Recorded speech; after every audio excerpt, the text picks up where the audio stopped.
but that he was working to correct the situation at CBS News. That's a direct quote. And so I think we have to look at what's gone on with media consolidation. We have 30 seconds, David.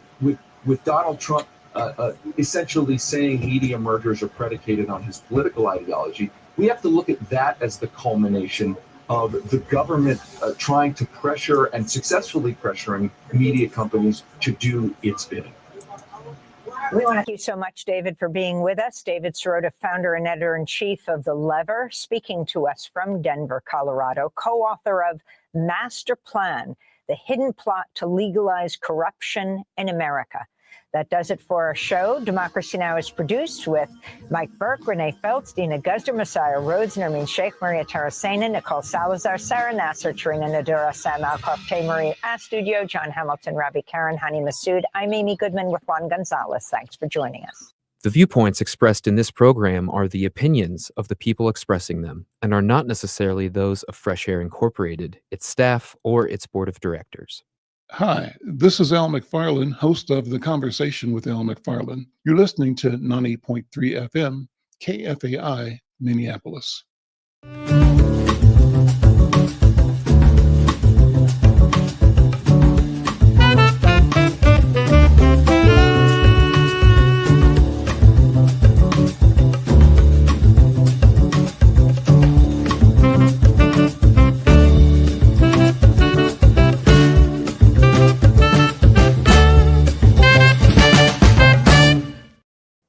I'm Al McFarland. Welcome to The Conversation with Al McFarland. Glad to be here and glad to have you along as well. Well, we're moving into the middle of a very hot political season. People are going to the polls here next week, and it's something that we have to pay attention to. I'm pleased to have joining me today as co-host my friend Corey Day. He's with Blue Ox Strategies. He's a mover and shaker in the community and political space, former executive director of the Minnesota DFL party, and always a good person to keep things in focus with. Corey, good afternoon. Welcome to The Conversation. How you doing? I'm good. Thanks for having me, Al. Very good to be on with you. Good. Well, hang out with me for the hour because we've got some exciting people to talk to and talk about. First, we've got Minneapolis Mayor Jacob Frey. Jacob Frey, good afternoon. Welcome to The Conversation with Al McFarland. How you doing? Al, Corey, really great to be with you guys. Thanks so much for having me. Let me say first that I saw you Saturday at the Black Men's Legacy Conference at the Thor Building in North Minneapolis. What a wonderful day, a wonderful opportunity to address the issue of continued and expansive enfranchisement in the political, in the economic and social arena as well. So thank you for what you brought to that meeting. Give a quick summary of what you have to say to Black men on legacy and wealth building. Yeah. Well, what we saw at the legacy event on Saturday was this incredible group of talent. These were committed entrepreneurs. These were CEOs. These were people who have recently started businesses. These are heads of nonprofits. These were not just leaders in the Black community, these were leaders of our whole city. And I was really proud to be with them. And the message that I had for them is, look, I'm not foolish to think that a comeback can take place without them. A great Minneapolis comeback needs to make sure that we are utilizing every bit of talent that we have on the table. It is making sure that these incredible entrepreneurs have the assets and the ability to set up their own business. We talked about not just setting up that business, but owning the underlying real estate so that when they get the return and gain and equity in money, they can take that money and pass it on to future generations and their kids. And obviously that's been something that's been missing for generations. You know, when you have redlining and restrictive covenants that run with the land, when you have improper financial practices and intentional segregation, you know, you get results where you exclude whole communities, and in this case, the Black community, from the ability to build wealth. So that's what we're talking about here.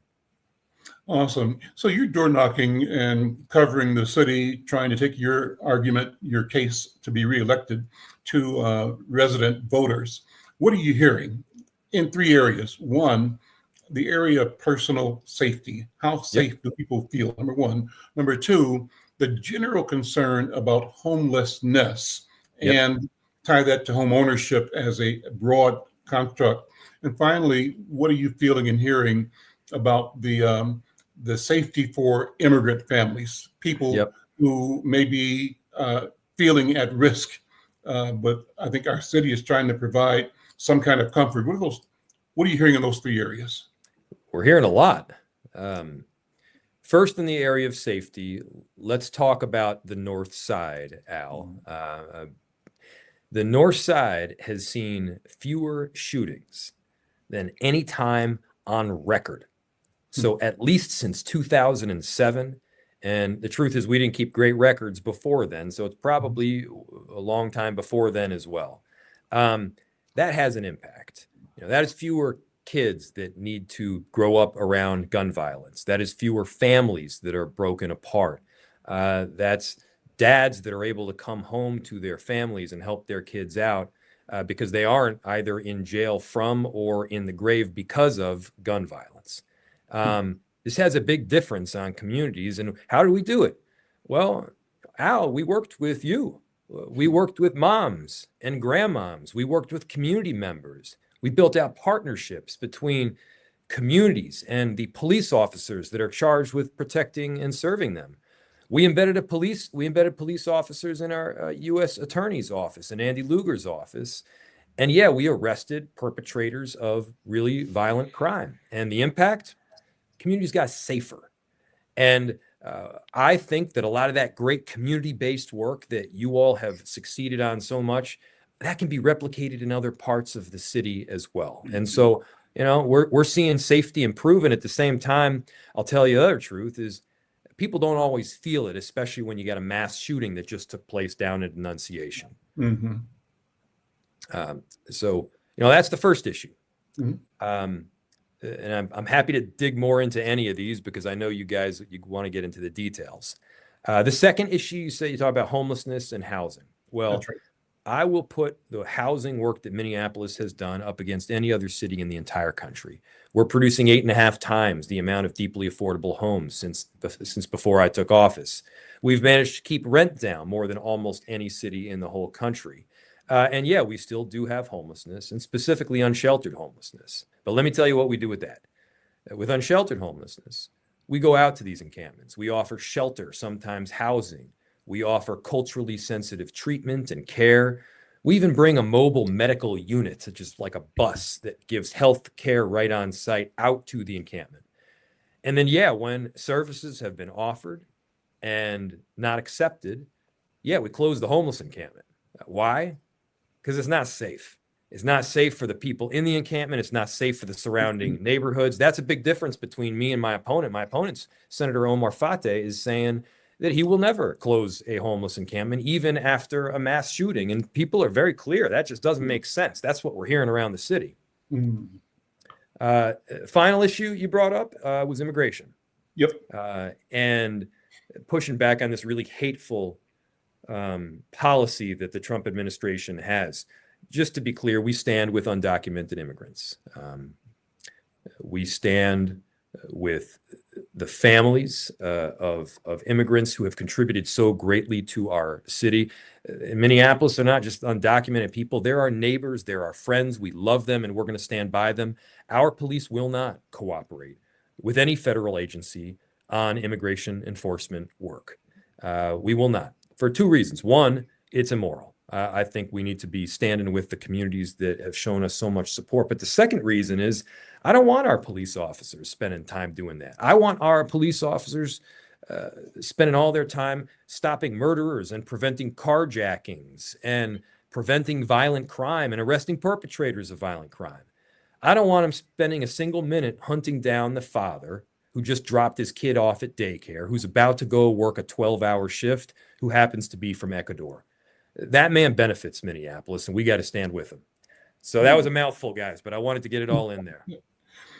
Corey, jump in with a question or comment. Yeah, Before you do, on the chat, we got a viewer who's a regular. I think he's out of Texas, the Big Cheese. two comments here, and you can respond or not. One of them says, PSA to Mayor Fry and all the Democratic Party. The FBA, meaning Foundational Black American Family, demands tangibles and a Black anti-hate crime bill in return for our vote, or the couch will be the new normal. So I'm hearing that some people are advising African Americans to sit out the challenges to, that are coming from the Trump administration, his policy. And how do you keep everybody involved? How do you discourage or dissuade any segment from sitting on the couch? I think it's important that everybody show up and everybody vote. What do you think? To the cheese down in Texas, I don't know that I can earn your vote, nor even if I want to, because you can't vote in Minnesota. But regardless, I will say, look, first off, I hear you. I hear so many people throughout this country that have had frustrations on an inability to deliver for people that deserve a leg up, and nobody's asking for a handout. They're just asking for opportunity. So first off, I would say you're right, and I get it. But second, no, sitting on the couch is not the answer. You got to get up. You got to get out and vote. Otherwise, we're not going to see any progress here. You won't be able to express yourself. The Black community, I believe, benefits more when more people vote. My campaign, and this is the biased part, but my campaign benefits when more Northsiders and Black people vote. And we've developed out a partnership and a coalition. We've done real work in communities that have quite simply benefited people, and we want to keep that work going. Corey, what were you going to say? Yeah, I mean, to cheese to I think here in Minnesota, one of the key reasons that I want to say FBAs, we have lost representation in seats that we should be holding is because we sat out. Right. Sitting out and not participating has put us on the bench when it comes being elected and having some representation when it comes to for us here in St. Paul or in city halls around the state. So yeah, I think the last thing we do is sit out and sit on the bench, because when we do that, then obviously we're not in the game. What I wanted to say to the mayor, very good to see you, Mayor. Always very good to see you. When it comes to the bringing downtown back, now obviously public safety always is the number one issue. But what do you see as some of the keys to how we're going to get downtown back up and running like it was pre-COVID? Great question. It's not going to be the cities that cling white-knuckled to what once was that see success in their downtowns. It'll be those that embrace change. What I would point to is some of the success that we have had over in North Loop. Now, I was the council member of North Loop before it is the North Loop that it is today. And when I took office, I said, I want everything all in one neighborhood. I want residential, I want commercial, I want bars, restaurants, light industrial, everything all in one neighborhood. And what you end up with is a dynamic where you have this constant inflow and outflow of people through the space. There's action, there's good people watching. People want to be there, so much so that, I can go to work out in North Loop at 5 a.m. on a Friday. And there's somebody going for a jog. There's somebody else pushing a baby stroller. My father-in-law is coming back from having just worked the night shift for the Star Tribune delivering newspapers. And you got that inflow and outflow of people through the space, and it works. Now, I'll tell you what wasn't built out like that: the core downtown. The core downtown was made so that you go into work at 8 a.m. and you leave at 5:30 p.m. At most, maybe you get a drink afterwards, but that's like it. We need to create a diversity of use, and then we also need to break up the space. There's this old model, which, had a lot of success, and there's a lot of nostalgia attached to it with, Dayton's and Macy's and the Barnes & Noble that was there and the Sports Authority. But, let's be real. If any of us are going to buy a baseball glove these days, we're going to do it online. And so to create a shopping experience, you got to have an experience. You go and have dinner, you have a drink, you go to a ball game, you go out to the theater, you buy a coat, whatever it is, all in one place.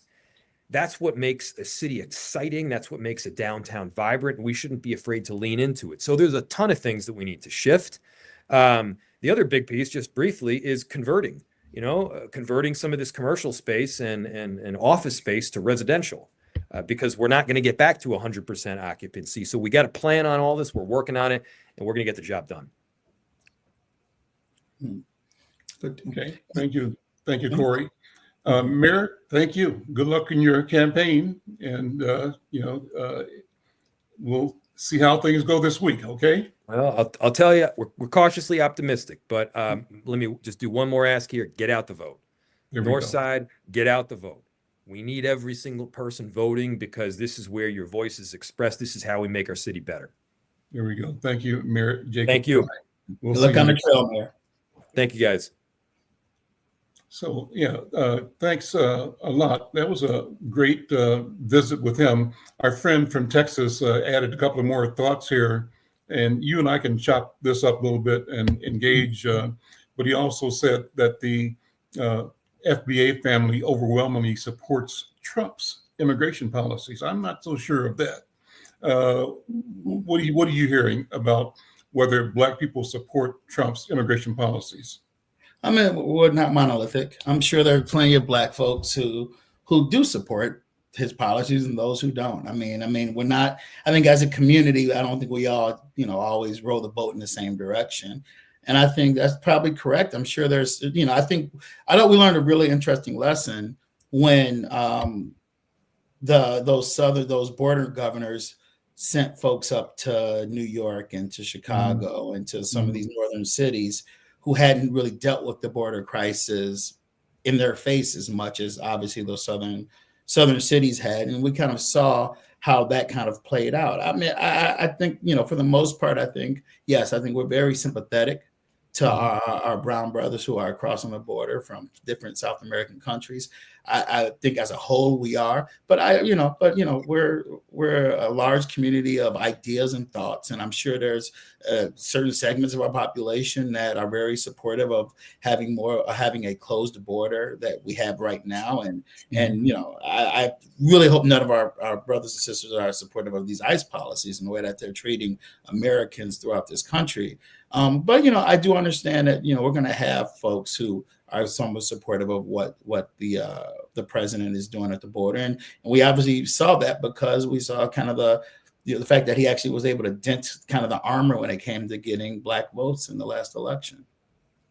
Well, I guess I like to focus on the ICE activity, and I think that ICE is revealing a planful approach to, in my view, intimidating the citizenry at large under the guise of going after the so-called illegal aliens.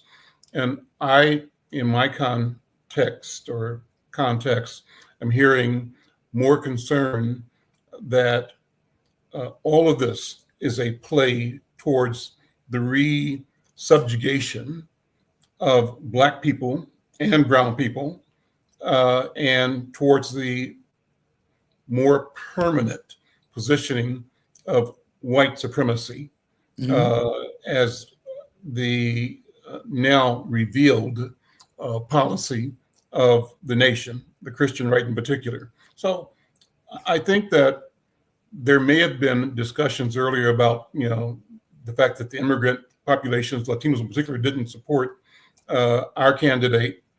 But that aside, I think there's still a concern about fairness, equity, and the improper use of government addressing immigration as the point of a strategy to really create more authoritarian rule broadly in the country. What do you think? Well, I think next time in the future, when he tells you what he's going to do, maybe we should listen, because he told us what he was going to do. And, I think, and it's the funny thing, as I listen to some of the commentators talk about Trump, and when I listen to the Republicans talk about Trump, they say, well, he's not lying about it. He's being transparent. So, it can't be bad, because he's not, like they said, he's going into the store and he's stealing candy, but he's telling you he's stealing candy, so it's okay. I think right now, I think you're 100% right. I think from the 2025 plan that we knew that was being written, from what Steve Miller and his administration, how extreme he is, his views have been, the way that they have viewed immigration, and to your point, Al, first they came for them, then they come for us, right? Mhm. So I think all in all, any person of color ears should be wagging and understanding right now that this administration is on a different, they have their sights very clearly set on what kind of country they want us to be, the places that they've shut down when it comes to folks being able to come over to this country, the places that they feel are the clean countries that are okay. The idea, Jen, you remember a few months back when President Trump brought the white South Africans over? Yeah. Because they're being persecuted in South Africa. Yeah.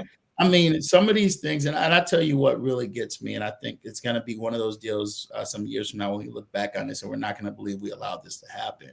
The things and the hypocrisy of it, and if you think about it too much, your head might explode.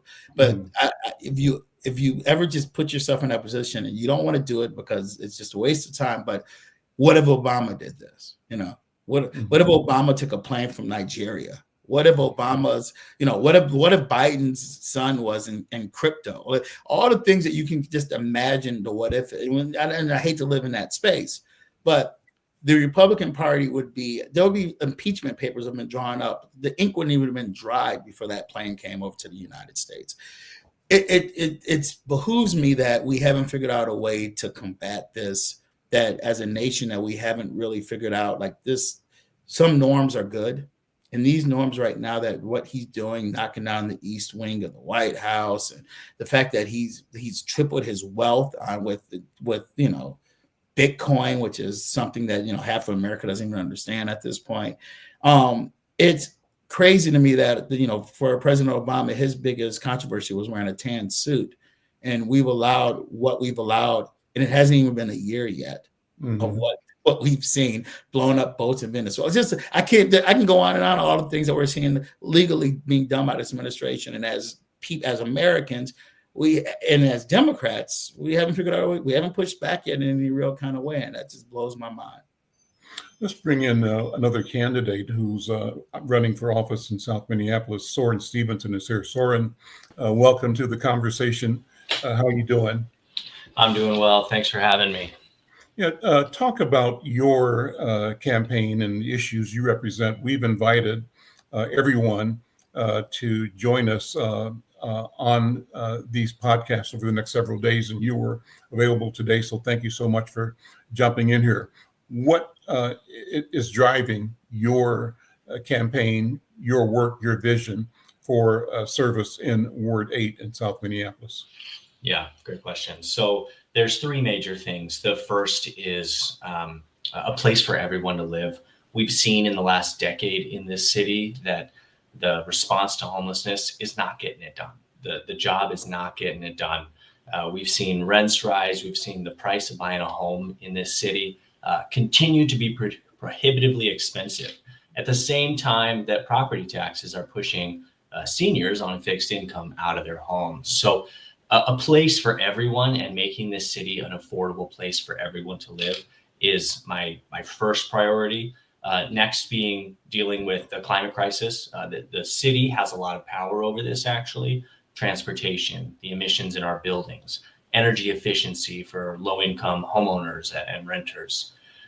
Those are super important things, as well as comprehensive public safety. I am someone who was shot by a Minneapolis police officer with a rubber bullet. I lost my left eye and most of my sense of smell.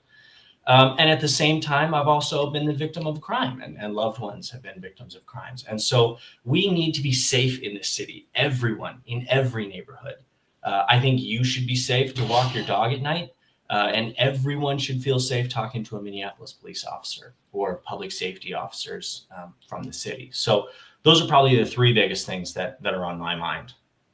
Talk about you mentioned that you losing your sight partially from an encounter with the police department. Tell me that story. So this was after the murder of George Floyd. It was a few days, 5-6 days later. I was at a peaceful protest during the day. This was the day that the truck went over I-35. I was not there at that time, but I showed up a little bit later and was standing on the on-ramp to University. And without warning, truly without warning, we were chanting, justice for George Floyd, say his name, George Floyd, these sorts of things. And then without warning, they started shooting. And an officer targeted me and hit me in the face. I was rushed to the hospital, and I remember my the medical story. drama went from there. Yeah. So that's a bit about that story. But what that says to me is we have work to do in this city. We have work to do in this city to make sure that there's not brutality happening to anyone. I go all over my ward. I talk to young people. I talk to old people. I just talked to a pastor the other day who said, I've lived here for many, many, many years, and an officer was beating me over and over again, kept knocking me down, and I kept getting back up. And it did not stop until a white woman came out of her house and said, "Stop beating that man." And this is a lot of the trauma that a lot of our community is dealing with. And so, we have both a history and a present of brutality that is entirely unacceptable and doesn't have to be the norm. So I want to be a part of seeing that change. Corey, any questions or comments? Yeah, Soren, thank you so much for joining us. So a question I wanted to ask was, when it comes to George Floyd Square, what vision do you have for that site? I know there's competing thoughts, and just wanted to kind of hear what your thought was when it comes to developing that site. Yeah, that's a great question. First things first is I have talked to hundreds, thousands of people in the area, the surrounding neighborhoods. Ward 8 has Central, Bryant, and Bancroft in it, which are 3 of the 4 neighborhoods. There is no consensus. Nobody agrees. So it's going to take leadership. It's going to take people who are willing to say, we're going to do this. We've taken in a lot of different thoughts, and we're going to move forward. What I'm hearing, what little consensus I can find, is that it's time for something new, something to grow, something to be done. So we have plans for what to do in the People's Way, the Speedway site. I think the city needs to move forward with that as soon as possible. Build that up, activate that site. There's other things that the city needs to do, facade grants, making sure that the businesses and the homes in the area are looking their brightest and attracting people in and making sure that those Black businesses can thrive. And thirdly, I'd like to see the project move forward. I'd like to see the buses on Chicago. And I'd like to see us put investment into this community. And the best way to do that is through the 38 Thrive Plan. This was come up by many people in the area, Council Member Jenkins, as well as Commissioner Angela Connolly were vital parts of this. And the plan has sat there. Some of it's been completed, but most of it not. And so I'm going to be a champion for that plan to make sure that the 38th corridor in its entirety, George Floyd Square being a part of it, is implemented and the whole neighborhoods can thrive. Thank you, Soren. Listen, thank you for taking time to hang out with us for a few minutes today. To our listeners here on KFAI, we're going to be streaming conversations with other candidates at this time, the rest of the week online on our social media platforms. So we are pleased to be a platform to help people get information about critical questions and our political opportunities. Soren, final word, something that excites you about the future that you want to help build? Yeah, I love that question. That we live in such an incredible place. Our parks, our communities, our culture is so incredible. I think our best days are ahead of us. I think we have a lot to look forward to. In this next council, we're going to be talking about the 2050 comprehensive plan. And I'm going to be looking for a vibrant city, one where you can afford to live in the neighborhood you want to live in. your children can afford to rent and buy in your neighborhood, and that there's going to be businesses. There's going to be business. Okay, I think we lost the signal Lost- there. There you are. Lost you for a second. Go ahead. Okay. Basically, I'm talking about vibrancy. We have the chance coming up to have a really vibrant community. That's something that really excites me.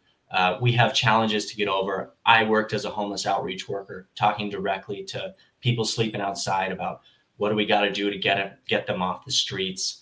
I've seen ways in which the city needs to change its course in order to be a better partner getting people off the streets. But as we work on our challenges, we also have so much positive in the future. So I'm really excited.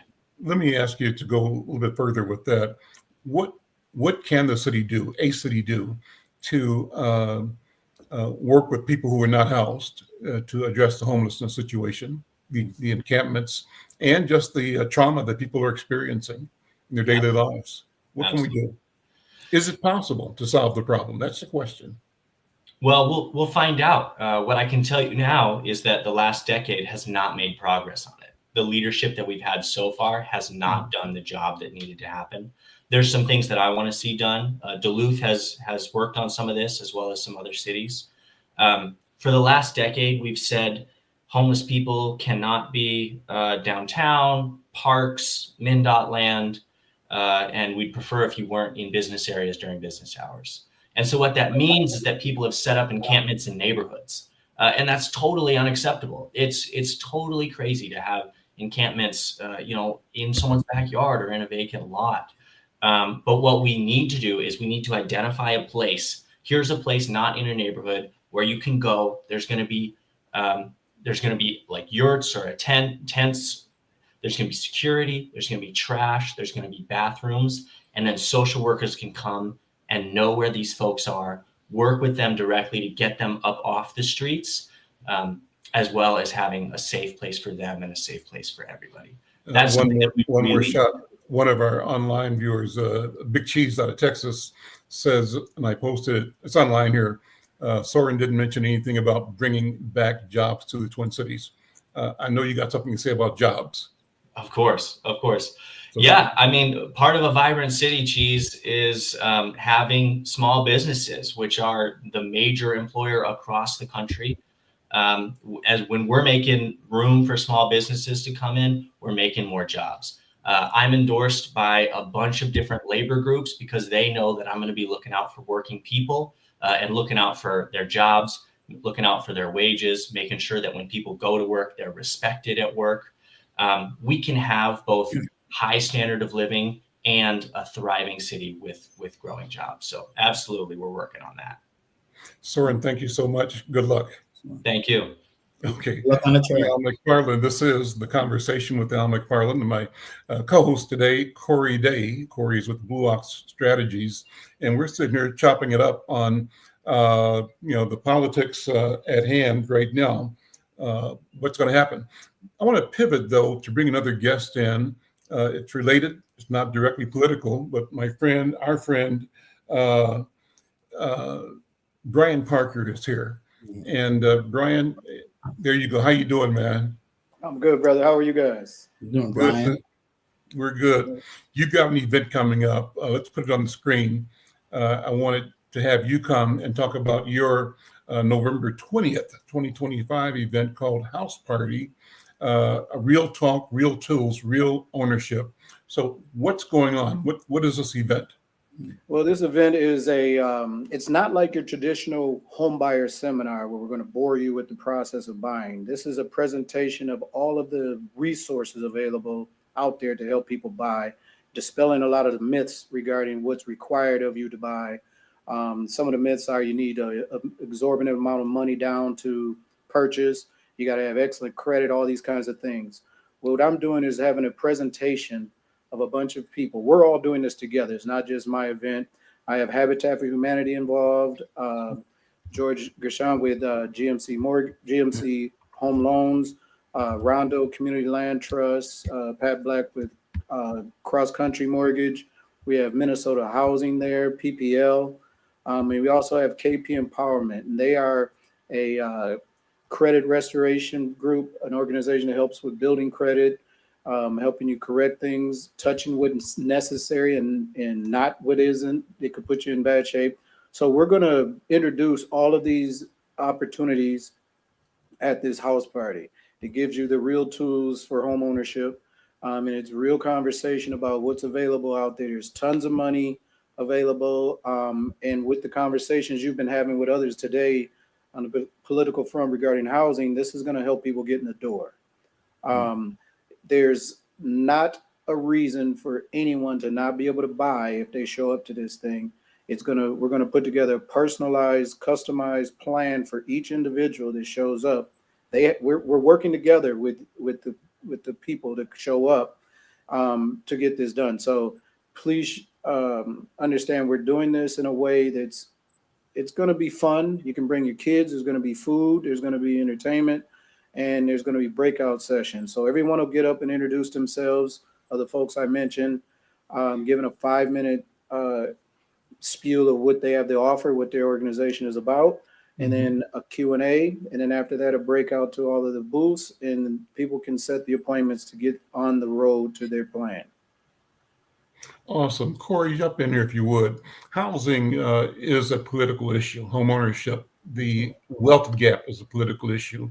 You and I, Brian, were this Saturday at the event that Mayor Fry spoke at, and that is the Black Men's Legacy Summit #4 over at the Thor Building on Plymouth and Penn, an organization or an event put on by Build Wealth Minnesota.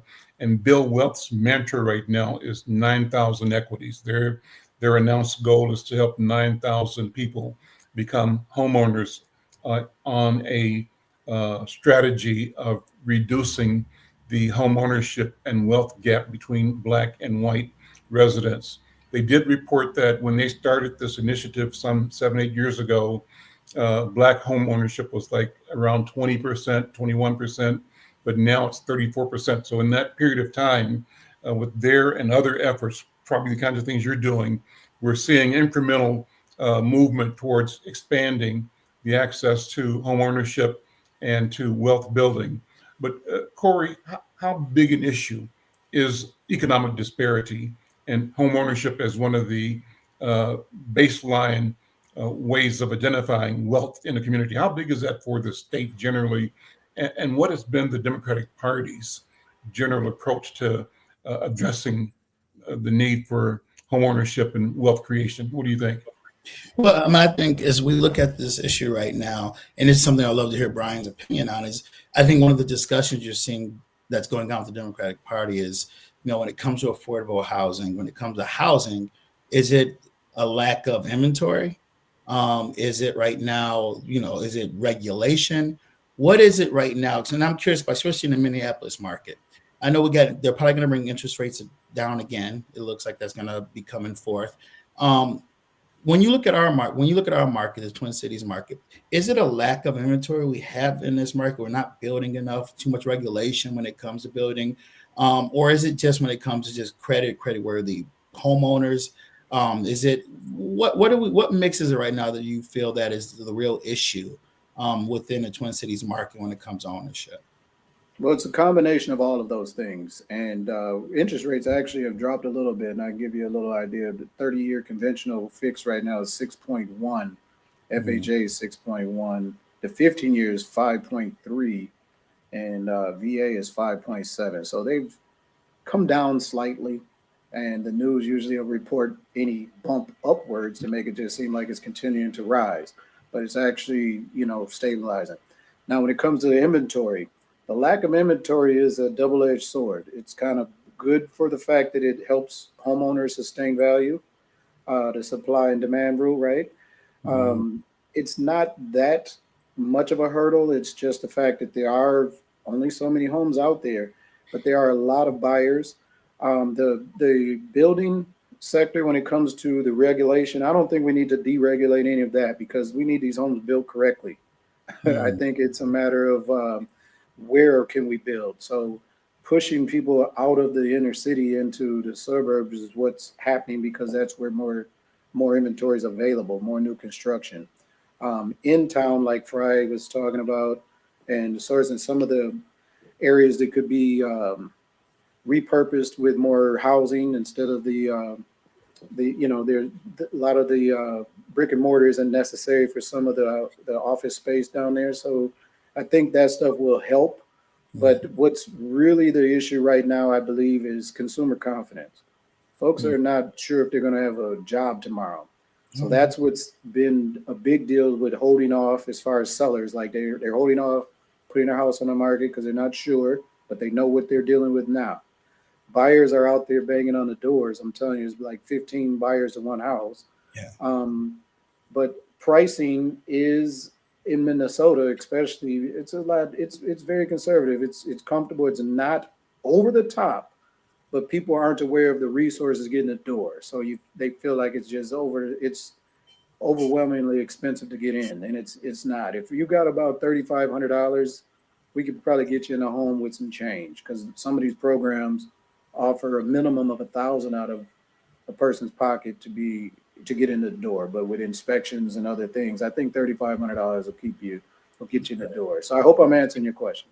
No, I think, no, you absolutely did. And I think that's fantastic, because I do think we have to find better ways to motivate and promote home ownership 100%.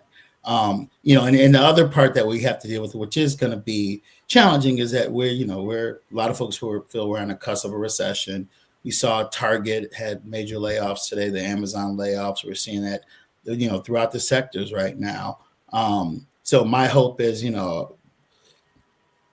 folks kind of get in when they need to get in before this economy, which we're all hoping doesn't tank. But I do have fears right now of where things can be headed with, not just what's going on nationally with our president and some of his policies that are going on, but what we're starting to see amongst the workforce when it comes to layoffs that are happening at a pretty good clip at this point. Well, to speak to that also, I've encouraged people. People are always asking, is this a good time? Is this a good time? It's always a good time. Now is the time. We're always there. I'm glad. And given all of the climate of the workspace and all this, get it while you can. And you're not subject to the unfortunate whims of a landlord deciding, well, rent's going up, or I'm going to sell, or I need to give you the notice you have to move. And it's even more difficult now to rent. So, there's the requirements to rent are almost more stringent than qualifying to buy. So if you find yourself waiting and missing out on an equity train on top of that, understand when you're buying a home, the lifestyle of home ownership, you're basically doing a forced savings plan when you're spending into your equity. So when you do make a move or have to make a move or want to make a move, you're taking something with you. And the American dream is to buy a home, have a home paid for at some point. So you want to get your homestead, the stability for your family, and kids learn more when they have a stable home. There's more stability in all aspects of your life. So I'm saying all this to say that now is the time, and with the resources that are available, let's get in the door now. Some people think houses are overpriced. Well, 10 years from now, you're not going to think so. Yeah, right. To that point, I'm just curious. I think I was watching one of these real estate shows or something or another, and they had made the point there saying that if you don't buy now, in 3 years from now, you are going to regret it like there's no tomorrow, because the way this market's going to look throughout the country, from Austin to Minneapolis to Chicago, in 3 years from now, you're going to really kick yourself if you didn't get in the market today. So. Yep. I'm Al McFarland. Brian, invite people to your event again, and we're going to pivot a little bit. Please come out. We've got a credible evening set for you guys, November 20th, starting at around 6 p.m. We'll go till 8. We usually stick around a little longer than that. House party, the ownership edition. Again, we've got a ton of resources there, and they overlap with other resources that aren't there. But please come down, get the information. We're not going to bore you with the standard classroom setting of this is the process. No, we're going to give you what you need. There's going to be real tools there, real talk for real ownership. So please come on out, November 20th. Awesome. Okay, thank you. I'm Al McFarland. This is The Conversation with Al McFarland. And I'm going to spend the balance of the program focusing on me and you, Corey Bryant, but you hang around because your voice is always welcome and appreciated here as well. But I wanted to go back and talk more about the political landscape that we're looking at. And it was great to have that conversation with Mayor Fry. But explain to our viewers and listeners the options, the different visions that are on the table. The mayor kind of said where he stands, but his competitors see things radically different. Walk us through who they are and how they differently view moving the city forward. Yeah, so right now we're in a place where there's kind of emerged as four major candidates in this race, with obviously our incumbent mayor, Mayor Jacob Fry, being one. We have State Senator Omar Fatah. We have Jazz Hampton, who's an attorney. And then we have Dwayne Davis, who's a minister, who's I can't remember which domination, but he was a minister. So I think what you have right now is this case where, especially with kind of Jacob Fry and Omar Fatah have emerged as the top two candidates. And there's just very different visions for the city. I think when it comes to the state senator Fatah, he comes from the Democratic Socialist wing of the party. So when it comes to minimum wage, when it comes to small business, when it comes to some of these things that Jacob believes that you have to have in a city, kind of these partnerships, Fatah sees it a little differently. He's more left leaning when it comes to kind of these social issues. He's also, when it comes to kind of issues with workers and when it comes to small business or when it comes to business overall, there's very different views. And Jazz Hampton and Dwayne Davis, who are more, I don't want to say moderate, but they're a little bit more in line with Jacob on a few of these issues. More centrist. Thank you. They're more centrist on some of these issues, much like Jacob is. But I think the one thing that I know Al and I spoke offline on this is that come next week, come Tuesday, between the two major candidates is very two different visions of how you move Minneapolis forward. And it's going to be a very interesting night. It's been a very competitive campaign thus far, and the lines have been just very clear of kind of I like to call it the pro Jacob world and the anti Jacob world. The one thing that these candidates have done for listeners to hear is that we have ranked choice voting here in Minnesota, where you're able to rank 1, 2, and 3, and there's a whole process of how those votes get counted. And the other three candidates have come together as a team to just say anyone but Jacob. So they want you to rank Omar 1 and Dwayne 2 and Jazz 3. So it's going to be a very interesting mix. We haven't really seen that.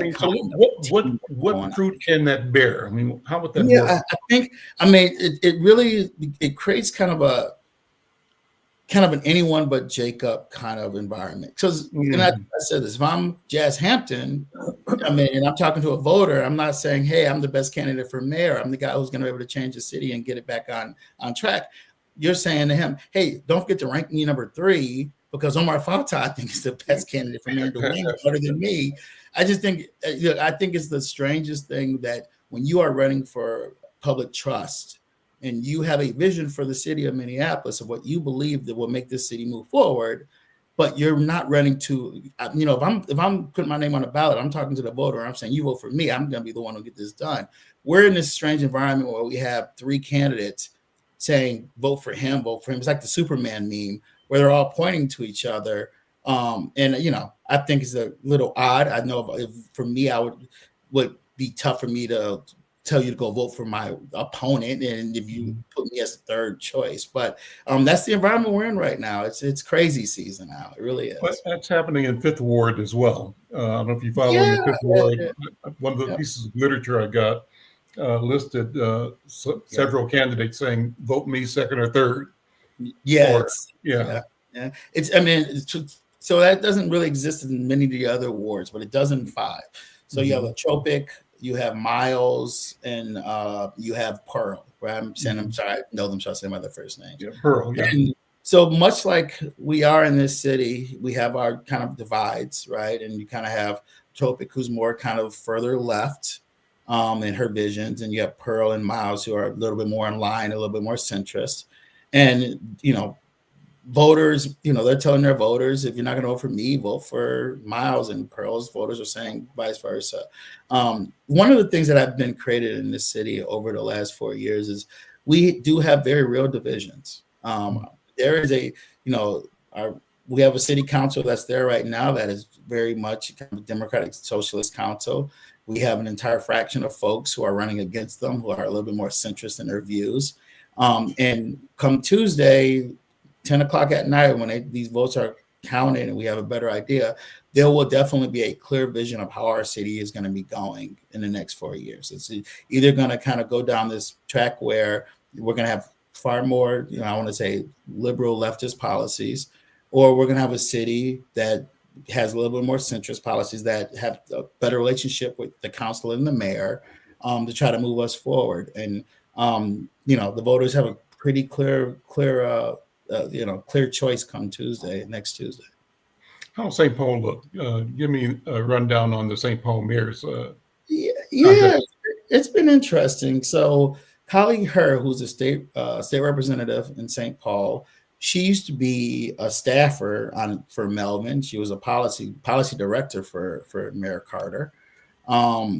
She jumped in this race really late, so she didn't have a whole lot of time. But she has a very interesting coalition of business owners, labor leaders, and kind of I like to call kind of a Summit Avenue, Cretin-Durham kind of Catholic St. Paul coalition she's put together against the mayor. And the mayor, I think to Melvin's strengths, the mayor has a very traditional coalition, but a lot of folks feel like he's done a really good job and he deserves another term.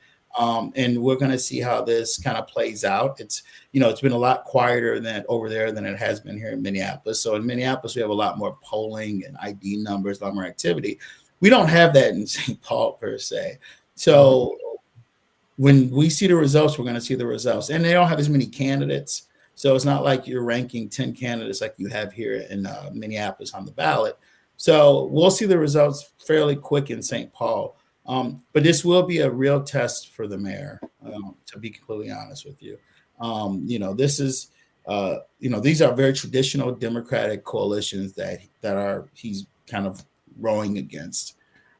So it'll be a real test of his strength. And then moving forward after Tuesday, it's going to be a real test of his leadership to bring these coalitions back together. Okay. We talked a little bit about the national picture. What is the Trump effect on local politics? And I say that for both you and for Brian. How either comfortable or uncomfortable are potential home buyers with the uncertainty? Like 300,000 Black women lost their jobs in the government. Government's in a shutdown right now, and some say that the Republican strategy is to simply continue to shrink and dismantle, the federal apparatus, so more people losing jobs. And as Corey mentioned, Target, Amazon, all the Google, all announcing major shrinkages of their workforce. So I say that's all part of not just AI transformation, but it's part of the Trump effect as well. Or is there a Trump effect? Brian, first of all, as you talk to home buyers, is that coming up at all, or are people just oblivious to the national picture?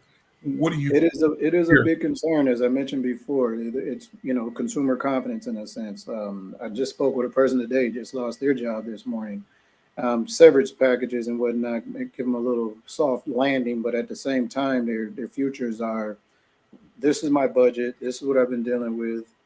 Do I disrupt that? Do I commit to something and I'm not sure if I'm going to be able to, because I may not? And then you got folks like, let me get this done before something happens. At least my foot's in the door. So, but there's more of it the other way, more concerned than not. So it is an effect.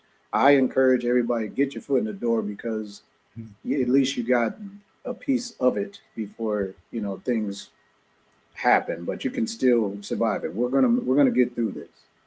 Well, you see, I'm posting the note from our friend in Texas, who says the average price of home in the Twin Cities is over $300,000. But he goes on to say that his advice to young home buyers is to move to Houston, Texas, where the average price of a new home is $200,000. What is that real? Is that true? And what's the difference?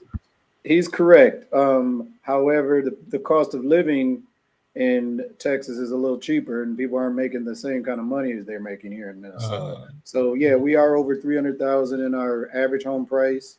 Again, for homeowners, that's a good thing. You're gaining equity. They're sustaining the values of their homes. Moving to Texas to get more house for the money, yes, but you're going to make less money. I know a few people that have lived there making this, so of course it's cheaper to live there.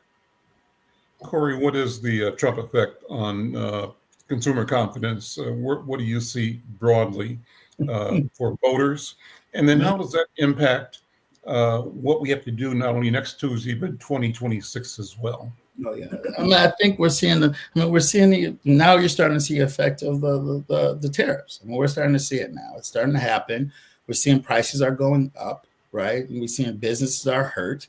And then, once again, this is why the economists see that we're moving towards recession. I mean, that's the Trump effect when it comes to our economy. When it comes to electorally, it will be very interesting to see how it plays out in next Tuesday. Not just here in Minnesota, but we have Virginia and we have New Jersey elections, which are big telltale sign elections for the national climate of where we're at right now. So you're going to really see the real sign of those two elections. I know the DNC's put a lot of money and a lot of energy into that, and so as the Republicans. So that will be a really interesting telltale sign. For Minneapolis, like I said, the telltale sign is you have the Trump effect. We have ICE on the ground here. Where does our city head? Do we stay with the hand we have on the wheel, or do we have this kind of move towards the left? We're seeing it in New York, and New York was going to be another telltale sign when it comes to that race with the Como race. But also, this is going to be would you compare the leader in the New York race, Mamdani, to the progressive left socialist wing here, or to the centrist here? No, I would definitely put him on the socialist left side when it comes to policies, when it comes to a lot of kind of things that are free and not paid for. That's kind of, I would put that more to our left side. Now, I would say he is if you've watched him, he's a talented candidate. I mean, he's definitely got whatever it is, he's got it. There's no question about that. But this is also going to be, when you look at our party, which is right now really trying to find its identity, it will be very interesting to see after Tuesday what that identity is. So as the leader of our party, AOC and Bernie Sanders, as the leader of our party, more of the centrist, Hakeem Jeffries, who leads this Democratic Party? And I think on Tuesday, that will be our first kind of telltale sign about how this party is going to look going into midterms next year, and how we're going to actually kind of draw ourselves, how we're going to look at ourselves policy-wise, how we're actually going to really compete against this Trump effect come next year. Tuesday's the first steps. Tuesday's when we're going to get the first look under the covers a bit and see what kind of Democratic Party we're going to be. What's the impact of Gavin Newsom and also Governor Pritzker in Illinois? They both are ascending, I think, with their voices and I think in popularity for their willingness to stand up and go toe-to-toe with Trump and the administration. What do you think? I think it's good. I think more Democrats need to do it. Now, I would say this. I do believe whoever's going to be on that stage in 28 holding the Democratic nomination, we haven't seen them yet.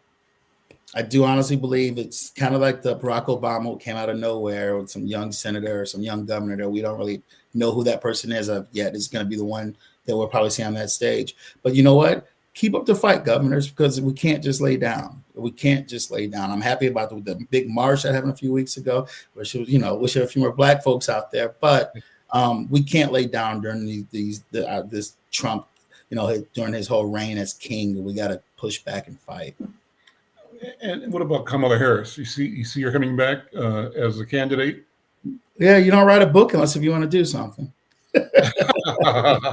You don't write it, she ain't writing a book for the dollars, I don't think. I mean, I think she's going to reemerge, and I think she's going to put her toe in the water and see what the temperature is and see where the party's at. But yeah, she's young. But is she the leader of the party now or not? No, you know what? Right now we are on this big captainship, and there's no one over there steering the wheel, and we're going to see who grabs it. All right. Listen, thanks, guys. I'm Al McFarland. This is The Conversation with Al McFarland. What a good program. Corey Day, Blue Ox, thank you. Brian Parker, Parker House Group, thank you. Join us again next week for The Conversation with Al McFarland. But this week, we'll be doing live streams at our YouTube channel every day, interviewing candidates. So check us out there. We'll see you next time. Thank you.